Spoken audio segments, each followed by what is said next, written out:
Hello and welcome to another episode of Motors for the Masses. And this week we are looking at carburetors. Why are we looking at carburetors? Well, we've done carburetors on the CB404 and it turns out I need a new carb. So I thought this is an ideal time to do a video on another similar setup showing how to set up the carburetors on a 4-cylinder, 4-carbureted bike type thing. Yes? Yes. So, what do we have? Well, first of all, let's roll the intro before we get cracking. Crack. Oh, well done. So I do watch films.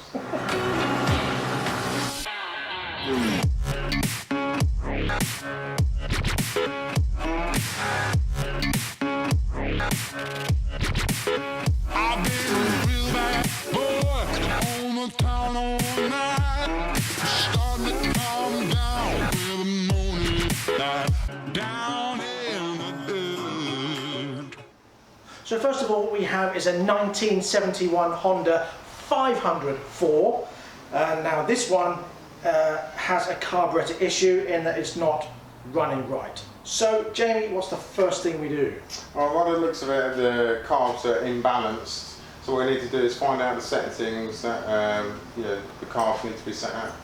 Okay, so Google it basically when it comes to the older bikes because we don't have that kind of information on our system. But that's not a problem, we can find out very easily. So we'll find out what the settings are and then we'll start the bike and go from there. So it turns out that most Hondas of this era, of this CC, are around the same.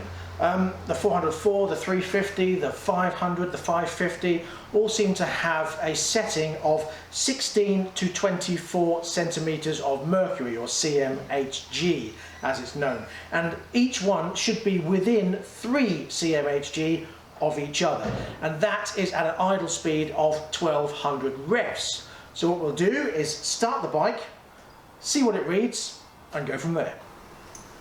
So first thing, we'll start the bike and see where it idles at.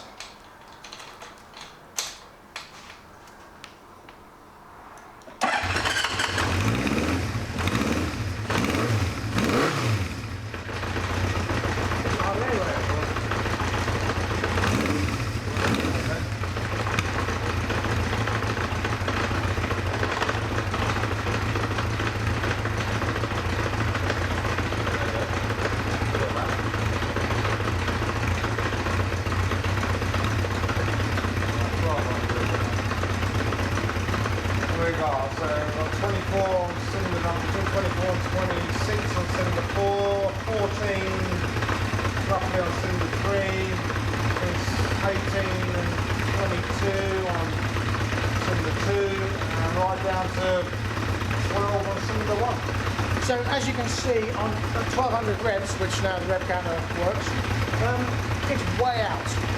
So cylinder 4 is way too high. This one is very unstable, it's bouncing about all over the place, as is number 2. So now we have to adjust it to the right sort of height and then make them all smooth.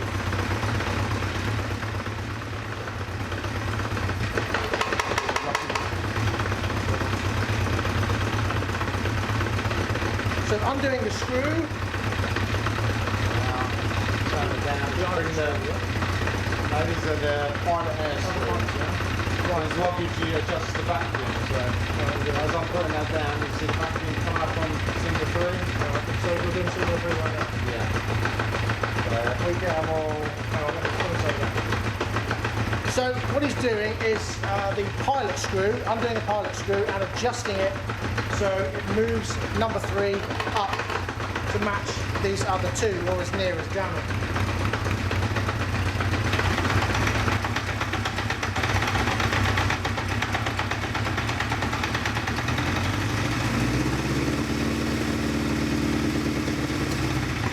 So each carburetor has a pilot screw here, and that's what you adjust to move the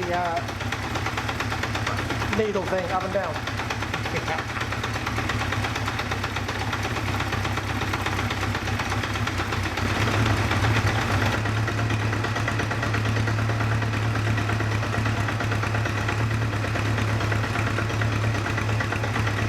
Jamie adjust each screw, you can see them starting to level out now.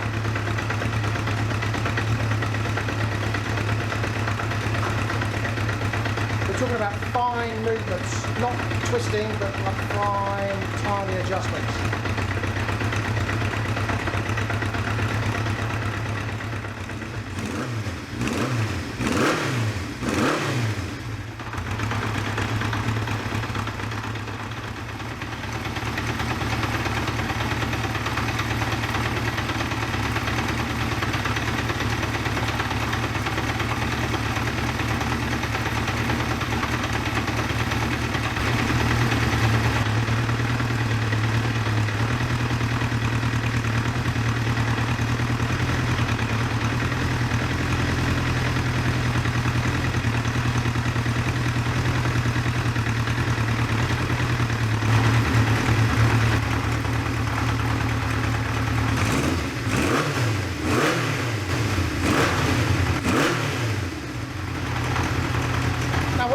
Here is that it's no longer backfiring, and that rattle is diminished somewhat in the engine. It was very much backfiring before. Unfortunately, that was before I stitched the camera on. But it's certainly much smoother now. Right, so as you can see now, they're all sort of fairly level. They're all between 16 and 24 and within 3 cmHg of each other. Yeah? Engine sounds a lot smoother. As good as you're going to go, right? Drop these in place.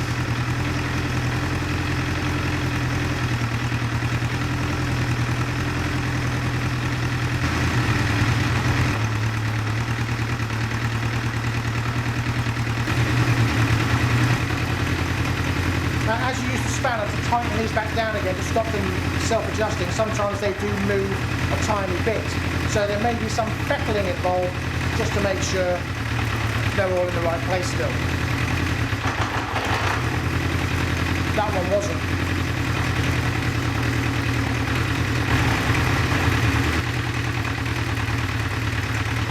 So as you rev it, you'll see that sometimes it moves. So that's why it's a delicate operation. You can't just do it once and expect it to work perfectly.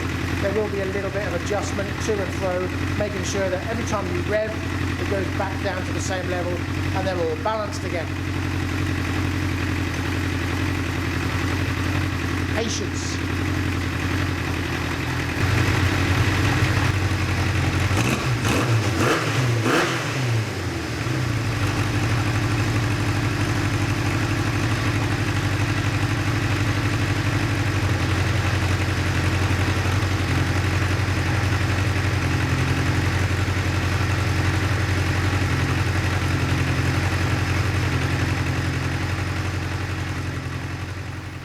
Okay, so a good thing to check if you find that your vacuum is disappearing on you while you're adjusting is to check that all your vacuum lines are away from your hot engine exhaust. As you can see there, that's melted through and obviously losing the vacuum. So now I've got to replace that pipe.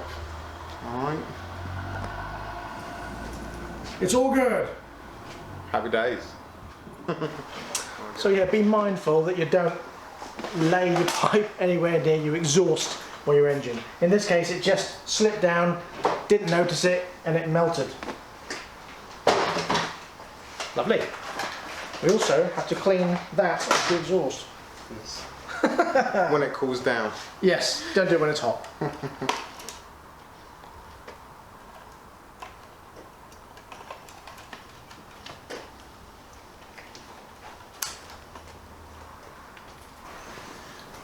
It is also important to note that this bike has a standard airbox and standard exhausts. Things get very, very different when you've got an aftermarket exhaust or a custom exhaust and little pod filters or something like that, because it needs a complete new setup, and sometimes, quite often, a carb setup like this isn't going to do the job. It's going to need to go on a rolling road and be set up properly, and that is something we don't have. So luckily, this one is all very much standard, unlike mine.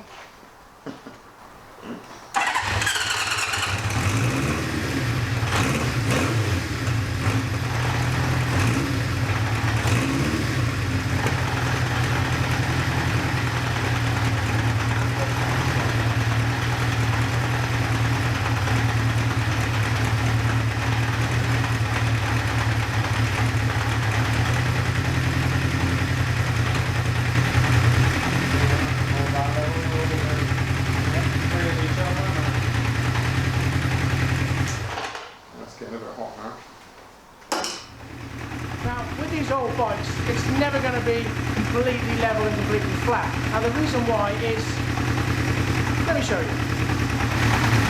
Okay, so what you got is the idle air valves here, and basically the screws. The problem is you've got the locking nut and adjustment screw, but even just putting a bit of weight on, and you can see the vacuum gauge and the way it runs, just put a bit of weight on, the vacuum shoots up.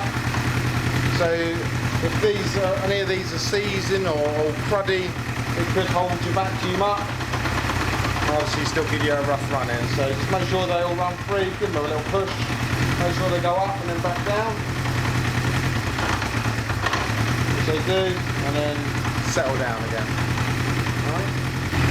So this particular bike is now running between 20 and 22, and they're all bouncing between 20 and 22, as you can see there. As far as I'm concerned, as far as James is concerned, that's running nicely.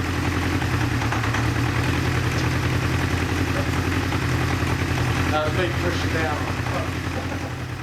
So there we go. We hope that was helpful. How to set up carburetors on an old school bike. It's always handy having the equipment. Now, of course, you can do this yourself without the equipment, but I wouldn't recommend it because you have to do it by ear. And make sure, and I don't know how you'd get it exactly right by ear. No, I mean obviously it'll run a bit smoother once you got it spot on, but when you're adjusting one at a time and trying to get them all level, yeah, you'll be tinkering for hours. It's a lengthy process because you'll have to do it and then you have to take it for a run, then do it, take it for a run. So these gauges are good to get. Now this is called a Carb Pro, and how much are these to buy? I don't know, I think they're about 40-50 quid. About 40-50 quid if you want to get one yourself. At a guess. If not, come down to someone like us and we will do it for you, like we have with this one.